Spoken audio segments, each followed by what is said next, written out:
नमस्कार, आप देख रहे हैं युग करवट न्यूज और आपके साथ मैं हूं शोभा भारती। पेश है आज का हमारा न्यूज बुलेटिन। आइए नजर डालते हैं आज के हेडलाइंस पर। सुरेंद्र मुन्नी का दावा, हर क्षेत्र हर गली से मिली वोट। दूसरे चरण के बाद ही लग गए कांग्रेस दफ्तर पर ताले और चारा घोटाले के एक और मामले में लालू दोषी। परंपरागत तरीकों से चुनाव लड़ते आ रहे सुरेंद्र कुमार मुन्नी का सामना इस बार आधुनिक तौर तरीकों से हुआ। मुन्नी मुरादाबाद सीट से सपा गठबंधन के प्रत्याशी हैं। उनका कहना है कि निवर्तमान विधायक निष्क्रियता से जनता ने देहात से लेकर शहर तक उन्हें वोट किया है। आपने कई चुनाव लड़े हैं, लेकिन कोविड के बाद का ये पहला चुनाव है जिसमें बहुत कुछ बदल कर रख दिया है। पिछले चुनाव में और इस चुनाव में क्या बदलाव को नजर आया? बहुत अंतर था। अंतर ये था कि आदमी बचना चाहता था और उनकी मजबूरी भी थी हमारे साथ चलने के लिए, और हमें तो प्रचार करना ही था अपना। लेकिन कोविड के होते हुए भी लोगों में भयंकर उत्साह था, बहुत उत्साह था। इतना उत्साह मैं समझता हूँ शायद पहले नहीं बचना हुआ। लेकिन कोविड था, लोग बच रहे थे, लेकिन उत्साह बहुत भयंकर था। जो पहले आपने चुनाव लड़े उसमें और इस चुनाव में अंतर क्या, किस चीज़ के अंतर? मैं वो तो बता रहा हूँ, मतलब कोविड होते हुए भी इतना उत्साह था लोगों में कि मैं उम्मीद नहीं कर सकता। मैं सुबह ये सोचता था कि कोविड होते हुए कि शायद लोगों में उत्साह नहीं हो पाएगा, लोग साथ नहीं दे पाएंगे। लेकिन जिस गांव में जाता था या जिस मोहल्ले में जाता था, 200, 300, 400 आदमी गांव से बाहर आते थे लेने के लिए और फिर मुझे लेके जाते थे। मेरा सवाल ये था कि पहले बैलेट से चुनाव, ईवीएम आ गई और इस बार तो मोबाइल पे ज़्यादा चुनाव हो रहा था। अत्यधिक तरीके जो आए, देखिए अब तो सोशल मीडिया में सारा चुनाव हुआ। और एक मैं समझता हूँ कि जिस तरह का प्रचार बंद हुआ और इलेक्शन कमीशन ने पाबंदियाँ लगाई, तो मैं उसको उचित नहीं मानता। लेकिन अब वो सब पाबंदी हटा दी गई, क्योंकि पश्चिम में चुनाव था। पश्चिम में डर था सरकार को कि पश्चिम में अगर पाबंदी हटा दी गई तो बड़ी बड़ी रैलियाँ होंगी, बड़ी बड़ी सभाएँ होंगी, और जैसे अब सफाया हो रहा है उससे ज़्यादा सफाया हो जाता। अच्छा, जो ये चुनाव आपने लड़ा है, मतदान प्रतिशत वेस्ट यूपी में और गाजियाबाद में भी आपकी सीट पे भी कर रहा है, तो इसका लाभ आपको है या नुकसान आपको है? कम कहाँ रहा, वोटों परसेंटेज जो कम है, 60% लगभग हुआ, तो 60% मतदान बहुत होता है। ये आपके लिए फायदेमंद है? हमारे लिए फायदेमंद। क्यों आपको लग रहा है ऐसा कि पब्लिक ने आपको वोट किया है? देखिए, उनका उत्साह और किसानों पर सरकार की मार, जो 13 महीने किसान धरने पर रहे और 700 सवा 700 लोगों की मौत होगी, तो किसानों में भयंकर गुस्सा था सरकार के प्रति। और 5 साल का कार्यकाल विधायक का, कि विधायक कहीं जा नहीं पाया या जा नहीं पाया, उसके बाद उन्होंने काम भी नहीं किया, तो उन लोगों में रोष था, जबरदस्त रोष था। तो उसका अच्छा, आपकी जो सीट है ये कैसी सीट है? इसमें शहर भी है और देहात भी है, तो आपको क्या लगता है? शहर को बीजेपी का गढ़ माना जाता है, तो बीजेपी के इस गढ़ में आप कितना तोड़ पाए हैं? देखिए, बहुत कुछ टूटा है, बहुत कुछ टूटा, और हम चुनाव जीतेंगे, निश्चित रूप से चुनाव जीतेंगे। मार्जिन कुछ भी हो, ये चुनाव जीतेंगे। किसानों की बात आप कर रहे हैं, किसान आंदोलन का इफेक्ट आपके चुनाव पर रहा है, मान लेते हैं किसान समर्थन है। शहरी मतदाता आपके साथ है? शहरी मतदाता इसलिए साथ है कि शहर के लोगों को ये था कि वो 5 साल विधायक की शिकल नहीं देखी, काम तो अलग की बात है, शिकल नहीं देखी। और जब विधायक मतलब विधायक एक ऐसी, तो एक बार को सांसद थोड़ा सा वो हो सकता है, लेकिन विधायक तो हर वक्त बीच में रहना चाहिए। लेकिन विधायक का दूर दूर तक पता नहीं था, तो लोगों में रोष था, जबरदस्त रोष। अच्छा, दूसरे चरण का जो मतदान कल हुआ है, सहारनपुर, बिजनौर और मुरादाबाद जो सीट है जहाँ पर सपा गठबंधन को विरोध बना था, वो 70% से ऊपर पोल गया। इसका क्या अगले चरणों पर असर पड़ेगा? अगर देखिए, इन दोनों चरणों में गठबंधन की बढ़त ले लेगा, कि मैं समझता हूँ पूर्वांचल में बढ़त लेगा, तो सरकार गठबंधन नहीं बनेगी। अगर सरकार गठबंधन की बनती है और आप भगवान हमारी शुभकामनाएं चुनाव जीतेंगे, काफ़ी लंबा अनुभव है, मंत्रिमंडल में जाने की उम्मीद है? लेकिन मेरी कोई इच्छा नहीं है, मेरी इच्छा सिर्फ यही है कि मैं विधायक बन के लोगों से। चारा घोटाले के डोरंडा केस में लालू प्रसाद यादव दोषी करार दिए गए हैं। रांची की सीबीआई स्पेशल कोर्ट ने यह फैसला सुनाया है। यह मामला डोरंडा कोषागार से 139 करोड़ की निकासी का है। आरोप है कि रकम अवैध तरीके से निकाली गई है। लालू प्रसाद यादव चारा घोटाले के डोरंडा केस में भी दोषी पाए गए हैं। यह मामला डोरंडा कोषागार से 139 करोड़ रुपए की अवैध निकासी से जुड़ा हुआ है। रांची स्थित सीबीआई की स्पेशल कोर्ट ने यह फैसला सुनाया है। फिलहाल सजा का ऐलान होना बाकी है। अगर 3 साल से कम की सजा होती है तो यहीं से लालू को जमानत मिल जाएगी। अगर ऐसा नहीं होता तो लालू को कस्टडी में लिया जाएगा। इससे पहले लालू प्रसाद को चारा घोटाले से जुड़े 4 मामलों में करीब 14 साल की सजा सुनाई गई थी। ये मामले दुमका, देवघर और चाईबासा कोषागार से जुड़े थे। सजा के साथ साथ उनको 60 लाख का जुर्माना भी भरना पड़ा था। फिलहाल लालू यादव जमानत पर बाहर हैं। लालू प्रसाद यादव की तबीयत फिलहाल ठीक नहीं है। ऐसा माना जा रहा है कि सीबीआई कोर्ट इस बात को ध्यान में रखकर कुछ राहत दे सकती है। हालांकि पिछले मामलों को देखें तो लालू यादव को सीबीआई कोर्ट से राहत नहीं मिली थी। चारा घोटाले से जुड़े पिछले मामलों में लालू को 5 से 7 साल तक की सजा हुई थी। फिर बाद में हाई कोर्ट से लालू को राहत मिली। चारा घोटाले का यह मामला डोरंडा कोषागार से जुड़ा है। इसमें 139 करोड़ रुपए की अवैध निकासी की बात सामने आई थी। चारा घोटाले के सबसे बड़े आरसी 47A/96 के ये मामले दरअसल 1990 और 1995 के बीच के हैं। इस पर सीबीआई की स्पेशल कोर्ट में सुनवाई चल रही थी।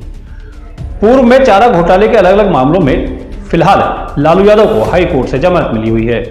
डोरंडा कोषागार से जुड़े घोटाले में शुरुआत में 170 आरोपी थे। इनमें से 55 आरोपियों की मौत हो चुकी है। ब्यूरो रिपोर्ट, युग करवट। जिस कार्यालय पर बैठकर चुनावी रणनीति बनाई जाती है, आज वो कार्यालय ताला खुलने का इंतजार कर रहे हैं। कांग्रेस के जिला और महानगर कार्यालयों पर ताले पड़े हुए हैं। वहां इतना सन्नाटा है कि परिंदा भी पर नहीं मार रहा है। चुनावी दौर समाप्त हो चुका है। चुनाव ऑफिसर्स उखड़ चुके हैं। पार्टी ऑफिसर्स से गायब हुए ऑफिसर्स भी लगता है आराम फरमा रहे हैं। ऐसे में कांग्रेस के जिला एवं महानगर ऑफिस पर ताले लटके नजर आ रहे हैं। शायद पार्टी पदाधिकारी अभी चुनाव दौर में चढ़ी नींद की खुमारी उतार रहे हैं। दरअसल चुनाव के दौर में जिला कांग्रेस कमेटी के ऑफिस को तत्कालीन जिला अध्यक्ष विजेंद्र यादव ने अपना चुनाव ऑफिस बना लिया था। इस दौरान यहां खासी रौनक देखने को मिलती थी। विजेंद्र यादव मुरादनगर विधानसभा सीट से चुनाव लड़ रहे थे। पुराना बस अड्डा स्थित जिला कांग्रेस कमेटी ऑफिस पर चुनाव के दौरान पदाधिकारी और ऑफिसर्स समीकरण बनाते हुए नजर आते थे। विजेंद्र यादव मुरादनगर सीट से प्रत्याशी थे, इसलिए कार्तिकेय कौशिक को कार्यवाहक जिलाध्यक्ष नियुक्त किया गया था। चुनाव के दौरान कार्यवाहक जिलाध्यक्ष कार्तिकेय कौशिक ने बाकायदा पदभार भी ग्रहण किया था। वर्तमान में जिला कांग्रेस कमेटी ऑफिस पर ताले लटके हुए हैं। महानगर कांग्रेस कमेटी के अंतर्गत शहर की 2.5 विधानसभा सीट आती हैं। शहर कांग्रेस कमेटी के अध्यक्ष लोकेश चौधरी सदर सीट, साहिबाबाद सीट और आंशिक रूप से उनके क्षेत्र में आने वाली मुरादनगर विधानसभा सीट पर प्रत्याशियों को चुनाव लड़वाने में व्यस्त थे। उस दौरान महानगर कांग्रेस कमेटी के पदाधिकारी भी प्रत्याशियों के चुनाव ऑफिस पर नजर आते थे। चुनाव संपन्न होने के बाद महानगर कांग्रेस कमेटी ऑफिस की गतिविधियां शून्य हैं। यहाँ भी ताले लटके हुए हैं। ऐसे में पदाधिकारियों को इंतजार है कि कब कांग्रेस ऑफिस के ताले खुलेंगे और फिर से पदाधिकारियों की बैठक शुरू होगी। ब्यूरो रिपोर्ट, युग करवट। अलग अलग इलाकों से लोगों की दिक्कतें सामने आ रही हैं। दीनागढ़ी में रहने वाले लोग दूषित पानी पीने को मजबूर हैं। लोगों का आरोप है कि पीने के पानी में सीवर का पानी मिलकर आ रहा है। लोगों ने इसके विरोध में प्रदर्शन भी किया।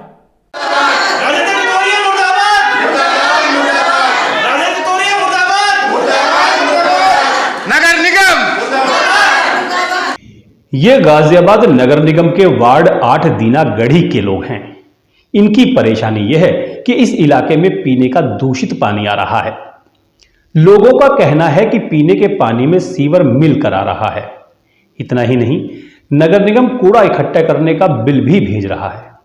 लोगों का आरोप है कि स्थानीय पार्षद भी उनकी समस्या पर ध्यान नहीं दे रहे हैं। इन लोगों ने नगर निगम अधिकारियों के सामने भी अपनी समस्या रखी, मगर कोई समाधान नहीं निकला। परेशान लोगों ने प्रदर्शन कर नारेबाजी भी की। नगर निगम तो पहले 6 महीने से गंदा ही पानी आ रहा है जी। अभी तक जरूरत नहीं उसने किसी ने समझी बाकी जितने के जाए कछ करें नहीं करें। दूसरी बात, अब 3-4 दिन से वो बिल भेजने में लगे पड़े हैं 9,000 रुपया को। अच्छा, ये बिल किस चीज के हैं? जरा दिखाओ, बिल किस चीज के हैं? अच्छा। हाँ, और हमने गाड़ी आज तक देखी नहीं कि कहाँ आ रही कहाँ नहीं आ रही, कब आई कब नहीं आती ही नहीं, कोई मतलब ही नहीं है। 2-3 हम तो कभी देखी नहीं कैसी होती है कूड़े वाली गाड़ी? नहीं थी। पार्षद जी से हमारी बहुत बार बात हुई, लिखित में भी हुई है और मौखिक भी हुई है, लेकिन पार्षद जी ने हर बार हमें आश्वासन दिया कि हो जाएगा, निपटारा हो जाएगा। लेकिन अब जब ये लोग मजबूर हो गए तो मजबूर हो गए घर से निकलकर जब यहाँ तक नगर निगम तक आए, सारा काम छोड़ के वो परेशान है। लैट्रिन का आता जी, बदबू आती है बिल्कुल ऐसी गटर से में, और ऐसी आता है पानी। कभी सुनवाई नहीं करी आपके पार्षद ने? और ये जमादार आता है जी, और जमादार को पैसे देते पूरा नहीं करता जाके। लाइटिंग आ रही बहुत ज्यादा, लाइटिंग आ रही घरी पड़ा जा रहा है, अभी कोई नहीं नहा सकते ना, कपड़े धो सकते, कितना गंदा पानी है। कौन से वो उनको बुलाया जाता है वहाँ पे, तो वो ये कहते हैं कि तुम्हारे यहाँ से हमें वोट नहीं दी गई है, तो अच्छा। बस ऐसे बोल के और चले जाते हैं और कुछ कार्यवाही नहीं करते। हाँ करवा रहे हैं बोलते हैं और करवाते कुछ हैं। चुनाव समाप्त हुआ तो गाजियाबाद की समस्याएं बाहर आने लगी हैं। शहर की पॉश कॉलोनी आरडीसी भी इससे अछूती नहीं है। आरडीसी के पार्क बदहाल हैं, दीवारें टूटी पड़ी हैं और हरियाली का तो नामो निशान तक नहीं है। चुनाव निपट चुके, अब जनता की समस्याएं सामने आ रही हैं। ये तस्वीरें गाजियाबाद के आरडीसी के पार्कों की हैं। पॉश कॉलोनियों के पार्क भी बदहाल हैं। महावीर वाटिका का हाल देखिए, वाटिका से हरियाली गायब हो चुकी है। अब दूसरा पार्क, ये भी आरडीसी का है। इसको देखकर ऐसा लग रहा है कि जलभराव वाली किसी सड़क पर आ गए हैं। टूटी दीवार और चारों तरफ फैली गंदगी हमारी व्यवस्था को मुंह चिढ़ा रही है। पार्कों में हरी घास के बजाय कूड़े के ढेरों का कब्जा है। ऐसा लगता है कि पार्कों की बदहाल स्थिति को देखते हुए स्थानीय लोगों ने यहां आना ही बंद कर दिया है। महसूस होता है कि पार्षद भी इस तरफ ध्यान नहीं दे रहे हैं।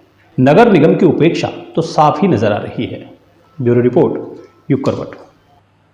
गाजियाबाद में अपराध का ग्राफ लगातार बढ़ता जा रहा है। चैन स्नेचिंग और झपटमारी की घटनाएं बढ़ रही हैं। साहिबाबाद के राजेंद्र नगर में सरे रहा एक महिला से बदमाशों ने पर्स छीन लिया।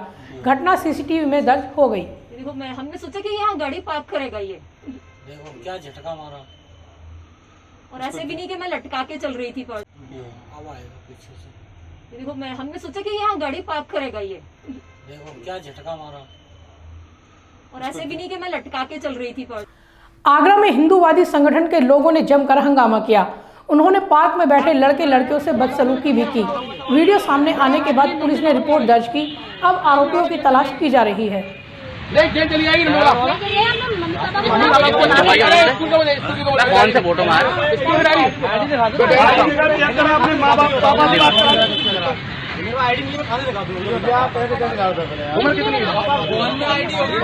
अरे क्या हो गया, क्या बात हुई?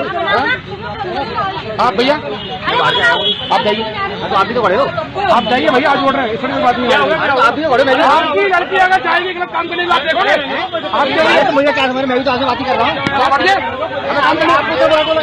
आप पूछिए हमसे, आप पूछिए हमसे। अरे आप कौन है?